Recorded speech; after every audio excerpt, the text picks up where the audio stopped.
2017 के विधानसभा चुनाव के इस बांके बिहारी मंदिर के प्रांगण में आए हुए सभी पिता तुल्य बुजुर्गों, बहुत ही स्नेह और दुलार के प्रति मेरे भाइयों, मंच पर उपस्थित सादाबाद विधानसभा के ईमानदारी और कर्मठता के प्रति श्रीमान विजेंद्र सिंह जी पूर्व विधायक, ऐसे ही मिसाल श्रीमान लहटू ताऊ के रूप में मंच पर विराजमान हैं।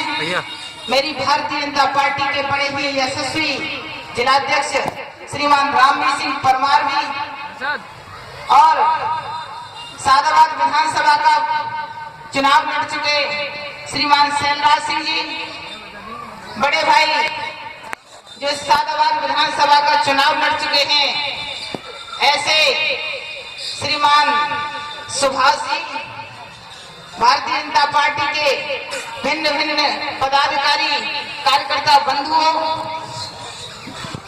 और साथ ही मेरे साथ विधानसभा की ललक लगाए बैठे श्रीमान मुन्ना प्रधान जी, श्रीमान संजय चौधरी जी, नीरजकांत पचौरी जी, सबका अगर मैं नाम लेना शुरू करूं तो बहुत बड़ी लाइन होगी। मैं बहुत बहुत धन्यवाद के साथ मैं उनका हृदय से अभिनंदन और वंदन करती हूँ। बंधुओं,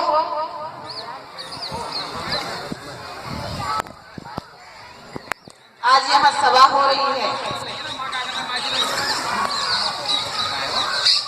मैंने कभी सपने में भी नहीं सोचा था कि एक दिन ऐसा आएगा कि मैं सादाबाद विधानसभा का प्रतिनिधित्व करने जाऊंगी। बंधुओं, मैं तो गांव के घर में, किसान के घर में, भले ही मैं जमींदार की बेटी थी, मेरे पास किसी चीज की कोई कमी नहीं थी। मेरे पास अगर कोई कमी थी तो मैं एक ईमानदार बाप की ईमानदार बेटी थी। मेरे बाप ने कभी बेईमानी से पैसा नहीं कमाया, इसलिए भ्रष्टाचार का पैसा भी मेरे पास नहीं था। परंतु अगर मेरे पास अगर कुछ था तो मेरे बुजुर्गों का प्यार था और मेरे भाइयों का स्नेह था। इसलिए मैं मानती हूँ कि इस सादाबाद विधानसभा तो क्या, इस उत्तर प्रदेश के अंदर मुझसे ज्यादा ईमानदार तो कोई हो ही नहीं सकता, मुझसे ज्यादा मालामाल कोई हो ही नहीं सकता, जिसके साथ उसके बुजुर्गों का और भाइयों का स्नेह उमड़ता। बंधुओं, मैंने जिस दिन अपना घर छोड़ा और समाज के लिए चल पड़ी, मैंने भूल दिया, मैंने अपने आप को भुला दिया कि मैं एक रमेश चंद्र की बेटी हूँ।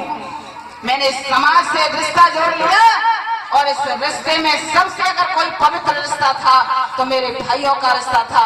इसलिए मैं चाहे 60 साल का बुजुर्ग होता था उसको भी मैं अपना भाई मान करके राखी बांधती थी, चाहे 12 साल का बेटा होता था उसको भी मैं राखी बांधती थी। राखी बांधने का उद्देश्य मेरा कोई लेना नहीं था, ये भी नहीं था, मुझे पता भी नहीं था कि हो सकता है आने वाले समय में ये मेरे लिए कोई मास्टर स्ट्रोक तैयार हो जाएगा। ऐसा कुछ मेरे अंदर नहीं था। मेरे अंदर भाव ये था कि मैं समाज की बेटी हूँ और इस समाज में अपने भाइयों से कंधा मिलाकर चलूंगी। इसीलिए बंधुओं, सादाबाद की धरती से जो भी आंदोलन हुए, चाहे भूमि अधिग्रहण का आंदोलन हुआ हो, चाहे किसानों के आलू की समस्या का आंदोलन हुआ हो, यमुना एक्सप्रेस वे का आंदोलन हुआ हो, इन भाइयों के साथ कंधे से कंधा मिलाकर अगर कोई चलने वाली थी तो इनकी छोटी बहन प्रीति चौधरी थी। आज कहते हैं, आज प्रश्न उठता है कि हम निर्णय लेंगे। बंधुओं में अपने आंगन में खड़े होकर के मैं सवाल पूछती हूँ उन भाइयों से, मैं सवाल पूछती हूँ उन बुजुर्गों से। मैंने आपके आंगन में पैदा होने का गौरव प्राप्त किया है। आज बेटी आपसे सवाल पूछ रही है, किस निर्णय के इंतजार में बैठे हो? मेरी पार्टी ने मुझ पर भरोसा किसी भी कारण से लिया हो, परंतु उसने निर्णय अगर कुछ लिया था तो ये सोच के साथ लिया था कि इस हिंदुस्तान के अंदर चाय बेच करके, चाय बेचने वाला व्यक्ति प्रधानमंत्री हो सकता है, तो ईमानदारी से लोगों के साथ कंधे से कंधा मिला करके किसान के घर में, गांव में, गली में, इन कूचों पर, इन नेट की पगडंडियों पर दौड़ने वाली इस सादाबाद विधानसभा का चेहरा भी हो सकती है। मुझे नहीं पता कि क्या पार्टी का निर्णय था, कहीं न कहीं उसमें आपकी भावनाएं जरूर जुड़ी होंगी, अन्यथा इतने सारे सर्वे होने के बावजूद भी मेरा स्थान नहीं होता। मुझे पूर्ण विश्वास भी नहीं था कि सादाबाद विधानसभा से मैं चुनाव लड़ूंगी या मुझे टिकट मिलेगी, परंतु बंधुओं, मैंने जीवन में अगर सीखा है तो जुनून के साथ जीना सीखा है। आज मैं कहना चाह रही हूँ, आज मैं बिल्कुल कहना चाहती हूँ, उस जुनून के साथ मैंने कल भी काम किया था और उसी जुनून के साथ मैं आज काम करती हूँ, और आने वाले समय का परिणाम कुछ भी हो उसी जुनून के साथ काम करूंगी और आपके साथ ही रहूंगी। कल हम बिसावर का दौरा करते हुए निकल रहे थे और सूचनाएं मिल रही थी, व्हाट्सएप पे बहुत सारी सूचनाएं आ रही थी, प्रीति चौधरी रामदेव उपाध्याय से 2 करोड़ रुपए ले लिए। बड़ा ताज्जुब हुआ, झूठ की भी कोई पराकाष्ठा होती है, कहां से ऐसी फुलझड़ी चल बैठी।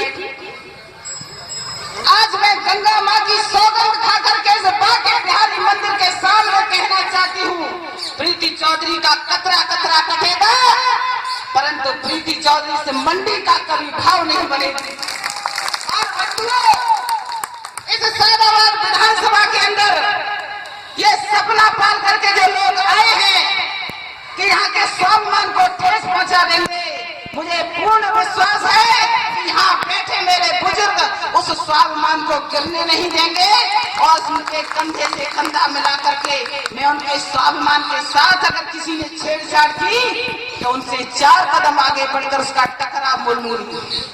बंधुओं, और एक बात बताना चाहती हूँ, टकराव की शुरुआत हो चुकी है।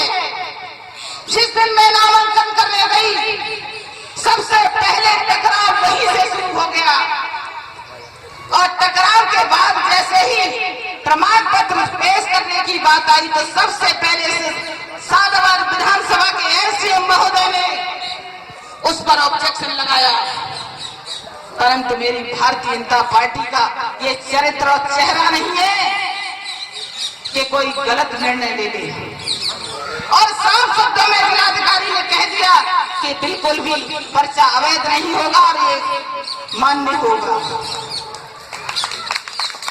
और दूसरी शुरुआत, और हमने जब मैं नामांकन करने जा रही थी तो सादाबाद की धरती जो चौधरी चरण सिंह को मसीहा मानती है, चौधरी चरण सिंह जिनकी रगों में लहू बनकर दौड़ते हैं, ऐसे अपने मसीहा को जब माला पहनाने चली थी तो सबसे पहले एफआईआर करने का काम भी इसी प्रशासन ने किया। बंधुओं, कोई परवाह नहीं, 1 नहीं 4 एफआईआर हो, मुझे कोई किसी की परवाह नहीं है। मैं अपने चौधरी चरण सिंह को माला जरूर पहना करके आऊंगी, और 2 बहनों को लेकर के माला पहनाने चल पड़ी, और वहाँ क्या होता है मुझे इससे कोई फर्क नहीं पड़ता। आज बंधुओं, आप बैठे हैं, जिनके इंतजार में आप बैठे हैं, प्रश्न आपके सामने फिर खड़ा हो गया। 24 घंटे से लगातार कार्यकर्ता उस परमिशन के लिए लगे हुए हैं, और एसडीएम महोदय बार बार इस बात पर तुले हुए हैं कि जाटों के बीच में जाटों का नेता आना नहीं चाहिए। इसलिए उसको लगातार उस परमिशन को लेने में देर करते रहे और अंत तक उन्होंने ये करके दिखाया कि मैं यहाँ पर जाटों का नेता उतरने नहीं दूंगा। बंधुओं, मैं इस साधारण विधानसभा के इस चुनावी सभा से एसडीएम महोदय से कहना चाहती हूँ, एसडीएम महोदय या तो अपना दिमाग ठीक कर ले, वरना मैं भूल जाऊंगी कि मैं विधानसभा चुनाव लड़ रही हूँ और दो हाथ मेरे आपसे ही होंगे। उत्तर प्रदेश की साधारण सीट से चाहे कैबिनेट मंत्री हो या रामवीर उपाध्याय या श्यामवीर उपाध्याय, मुझे कोई फर्क नहीं पड़ता। अगर मुझे कोई फर्क पड़ता है तो मेरे बंधुओं के सहयोग का पड़ता है, उनके भुजाओं के बल का पड़ता है।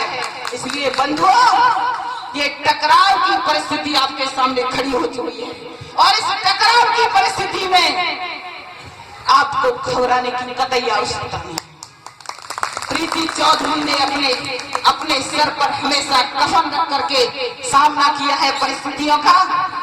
मेरी राहें हमेशा कांटों से भरी रही हैं। मैंने कभी सपने में नहीं सोचा था ये सादाबाद विधानसभा का भार मेरे कंधों पर चलेगा, परंतु मैं आपसे हाथ जोड़कर विनती जरूर करूंगी कि आज सादाबाद विधानसभा चुनाव से आपकी आंगन की बेटी लड़ रही है, आपकी वो छोटी बहन लड़ रही है जो कभी आपसे टॉफी की जिद किया करती थी, कभी आपसे 4 कदम चलने के लिए सहारे की जरूरत पड़ती थी। इसलिए आज मुझे तकलीफ भी हो रही है। मेरे आंगन के बुजुर्गों को निर्णय लेने में देर हो रही है। लोग मुझसे पूछते हैं कि तुम्हारे चौधरी क्या कर रहे हैं, मुझसे सवाल कर रहे हैं कि तुम्हारे चौधरी समाज कर क्या रहा है, परंतु मैं बड़ी ठसक के साथ कहती हूँ, वो जिस समाज ने मुझे जन्म दिया है, जिस समाज ने मुझे पहचान दी है, वो समाज मेरे साथ जरूर खड़ा होगा। इसी हौसले के साथ मैं चल पड़ी हूँ बंधुओं, और इस सादाबाद विधानसभा सीट से कमल जरूर खिलेगा, आपके सहयोग से खिलेगा, आपके स्नेह से खिलेगा, आपके प्यार से खिलेगा, आपके सहयोग से खिलेगा। मुझे पैसा किसी से नहीं चाहिए, किसी से भी कोई आवश्यकता नहीं है। मुझे अगर किसी की जरूरत है तो अपने दरवाजे पर बैठे उस बुजुर्ग की पगड़ी की इज्जत के लिए मैं आपसे बार बार आग्रह करूंगी, अगर मुझे देना ही है तो अपने प्यार रूपी उस वोट को दीजिए, जिससे मैं अपने चबूतरे पर बैठने वाले उस बुजुर्ग की पगड़ी को उसके सिर पर सजा सकूंगी। परिस्थितियां जो भी हो, कोई परवाह करने की आवश्यकता नहीं। जब मैं जिला पंचायत का चुनाव लड़ रही थी उस समय भी बहुत देर की थी। जब मैं चुनाव में बीच में गई तो ठाकुर समाज के लोगों ने सबसे पहले मेरा साथ दिया। और ताज्जुब इस बात का है कि जिस बूथ पर जाती थी 99% वोटिंग हुआ करती थी, मेरा समाज मेरे साथ आज भी खड़ा है। ईमानदारी के साथ मैंने जीना सीखा है और बंधु आज पूरे विश्वास के साथ कह रही हूँ, इस सादाबाद की धरती से प्रीति चौधरी जाएगी तो ईमानदारी के साथ ही जाएगी। एमएलए बनने का कोई मेरा सपना नहीं है, एमएलए बनने का मेरा कोई ख्वाब नहीं है। मैं तो आप लोगों के बीच में आपकी छोटी बेटी और आपकी छोटी बहन बनकर के कर्मचारी के रूप में काम करूंगी। एमएलए तो आप बोलोगे, विधायक आप बोलोगे, पगड़ी आपकी बचाने के लिए मैं चल पड़ी हूँ और आपसे हाथ जोड़कर सहयोग की अपेक्षा कर रही हूँ। मेरी पार्टी और मेरे बुजुर्गों के आत्मसम्मान के साथ छेड़छाड़ मत कर बैठना। आपके आंगन की बेटी की भ्रूण हत्या मत कर देना। प्रीति चौधरी, तुम साहस करो, हमारे साथ है। प्रीति चौधरी तुम संघर्ष करो, इस बेटे की भ्रूण हत्या मत कर देना, वरना आने वाली सदियां आपसे बहुत सवाल करेंगे। आपको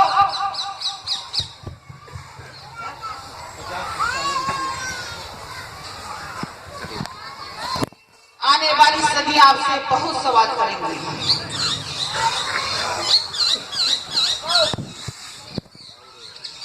इसे बड़ा भड़का दिया, मेरा ध्यान कहीं और था। बंधुओं, परिणाम कुछ भी हो, रिजल्ट कुछ भी आए, परंतु मेरा मन कहता है कि आप भारतीय जनता पार्टी का कमल जरूर खिलाओगे। और उसके लिए मुझे जो कुछ करना पड़े, अगर मुझे आपके अपने पिता तुल्य बुजुर्ग के पैर भी छूने पड़े, तो मैं आपकी पगड़ी के लिए वो काम करने से भी पीछे नहीं रहूंगी। क्योंकि आज मगर मुझे कोई चिंता है तो उस चबूतरे पर बैठे हुए उस बुजुर्ग की आन बान और शान की चिंता है, आने वाले भविष्य की चिंता है। एमएलए 5 साल के लिए करने में देर मत कर देना, निर्णय करने में देर मत कर देना, वरना समय हाथ से निकल जाएगा और लकीर पीटते रह जाओगे और उसकी भरपाई कभी होगी नहीं। इसलिए बंधुओं, आप सबको पुनः इस सभा में आने के लिए अपना समर्थन मुझको देने के लिए बहुत बहुत धन्यवाद दूंगी, बहुत बहुत आभारी रहूंगी, बहुत बहुत ऋणी रहूंगी। परंतु आपसे फिर पुनः आग्रह करूंगी और अपील करूंगी और ये अपेक्षा भी करूंगी और आपसे जिद भी करूंगी और आपसे लड़ूंगी, क्योंकि मेरा अधिकार आपके बेटों से बहुत ज्यादा है।